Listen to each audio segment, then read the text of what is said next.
हम कर रहे हैं class 8 English honeydew book से chapter number 1 the best Christmas present in the world. बच्चों, क्रिसमस पे एक दूसरे को गिफ्ट दिए जाते हैं। हम हमेशा क्रिसमस ईव पे प्रेजेंट्स यानी गिफ्ट्स की अपेक्षा करते हैं कि हमें गिफ्ट्स मिलेंगे बड़ों से या कोई सांता क्लॉज आएगा, इस उम्मीद में। क्रिसमस के बाद न्यू ईयर आता है और जिंदगी में खुशहाली भरता है, हम ऐसा मानते हैं। तो ये स्टोरी ऐसे ही एक प्रेजेंट की है। हमें ये ढूंढना है कि इस स्टोरी में किसको प्रेजेंट मिल रहा है क्रिसमस की ईव पर। तो कहानी शुरू करने से पहले हमें यहाँ पे कुछ दिया हुआ है। Before you read, there are some dates or periods of time in the history of the world that are so significant that everyone knows and remembers them.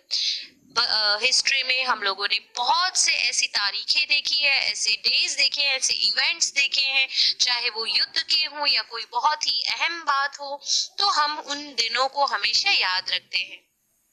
The story you will read mentions one such date and event, a war between the British and the Germans in 1914. Can you guess which war it was? तो बच्चों, यहाँ पर ये जो कहानी है ये ऐसे ही एक वॉर की है जिसमें ब्रिटिश और जर्मन्स यानी इंग्लिशमैन और जर्मन्स के बीच में युद्ध चल रहा था 1914 में। तो क्या आप बता सकते हैं, गैस कर सकते हैं कि ये किस युद्ध की बात हो रही है? यहाँ पर इस तरीके का आपको क्वेश्चन एमसीक्यू के फॉर्म में दे रखा है और यहाँ पे ये भी कहा हुआ है कि आंसर आपको पेज नंबर 23 पे मिलेगा। तो अब चलो स्टोरी की शुरुआत करते हैं कि आखिर क्या क्रिसमस ईव का ये गिफ्ट था जिसके बारे में ये बात हो रही है और ये वर्ल्ड का बेस्ट गिफ्ट क्यों कहा गया है। I spotted it in a junk shop in Brightport, a roll-top desk. The man said it was early 19th century.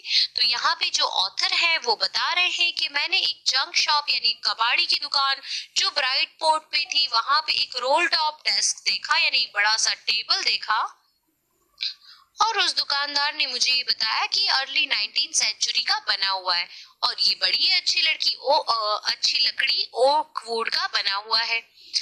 I had wanted one, but they were far too expensive.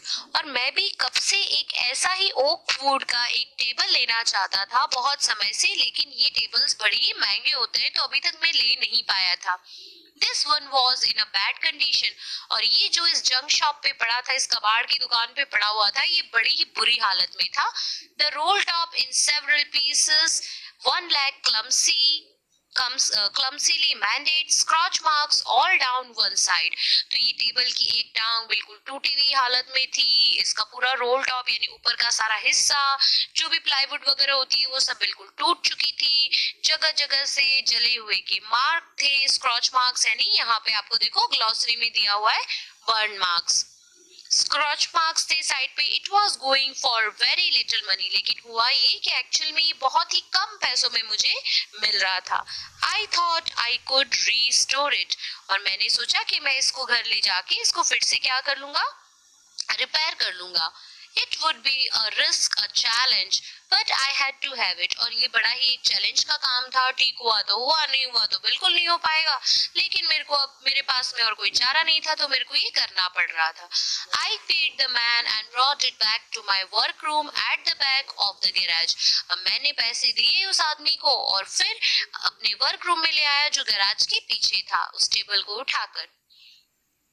I began work on it on Christmas Eve. अब क्या हुआ, मैंने Christmas ewe को यानी Christmas की जो पहले Christmas के अगले दिन जो शाम होती है उसे क्रिसमस ईव कहा जाता है, उस टेबल पे काम करना शुरू कर दिया।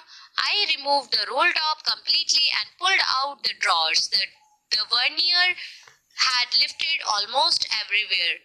तो अब मैंने क्या किया, धीरे धीरे उस पे काम करना शुरू किया। उसके ऊपर का जो भी प्लाईवुड होता है वो सब कुछ हटाना स्टार्ट कर दिया। उसके ऊपर जो भी डेकोरेटिव प्लास्टिक होता है वो सब मैंने निकाल दिया।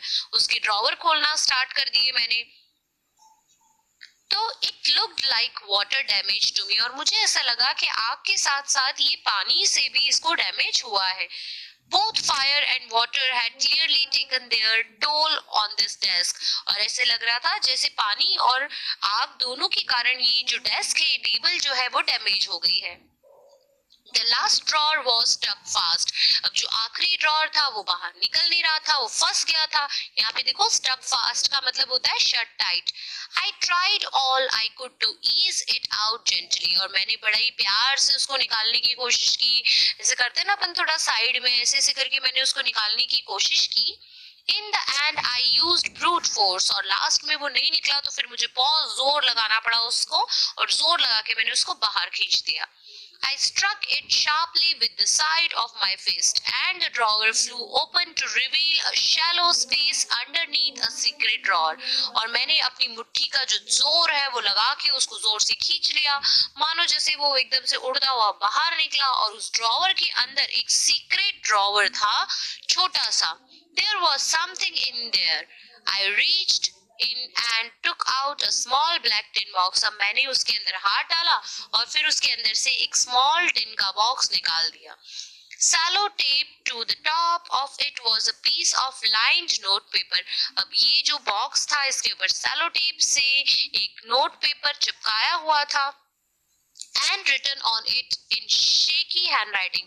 और जैसे बड़ा शेक कर करके एकदम धूजती हुई हैंडराइटिंग में किसी ने उसके ऊपर लिखा हुआ था, Jim's last letter received January 25, 1915।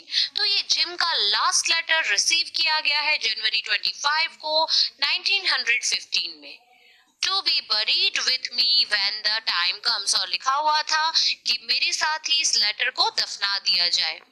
I knew as I did it that it was wrong to me to open the box। अब मुझे ऐसा लग रहा था कि ये शायद किसी का बहुत ही सीक्रेट लेटर है, और किसी का लेटर इस तरह से पढ़ना ही गुनाह है, ये मैं गलत कर रहा हूँ। But curiosity got the better of my scruples, it usually does। और scruples का मतलब होता है feeling that make you hesitate to do something wrong। और अब मतलब मेरे को बुरा भी लग रहा था कि मैं पता नहीं किसी का लेटर पढ़ रहा हूँ, ये सही है या गलत है, लेकिन मुझे इतनी क्यूरोसिटी हो रही थी, मेरे को जानना था ये आखिर है क्या, तो फिर मैं ये गलत काम करने लग गया। Inside the box there was an envelope. The address read Mrs. Jim McPherson, 12 Copper Beeches, Brightport, Dorset. I took out the letter and unfolded it. It was written in pencil and dated at the top December 26, 1914। तो जैसे ही मैंने ये envelope खोला, letter को पढ़ने की कोशिश की, उसके ऊपर लिखा हुआ था Mrs Jim Macpherson, 12 copper beeches, Bridport, Dorset. ये उनका एड्रेस था। मैंने उस लेटर को खोलकर पढ़ना स्टार्ट किया। लेटर जो है वो पेंसिल से लिखा गया था, और लेटर के टॉप पर डेट लिखी हुई थी 26 दिसंबर 1914। और अभी भी हमने ऊपर देखा था यहाँ पर कि ये लेटर 25 दिसंबर 1915 को रिसीव किया गया था। तो यहाँ पर हमें पता चलता है कि 1 महीने की ड्यूरेशन थी इस लेटर को लिखने और इस लेटर को रिसीव करने के बीच में। तो अभी ये लेटर क्या था, ये लेटर कौन है, ये मिसेस मैकपर्सन, जिम कौन है जिसने ये लेटर लिखा है, अब ये स्टोरी हमें जाननी है। तो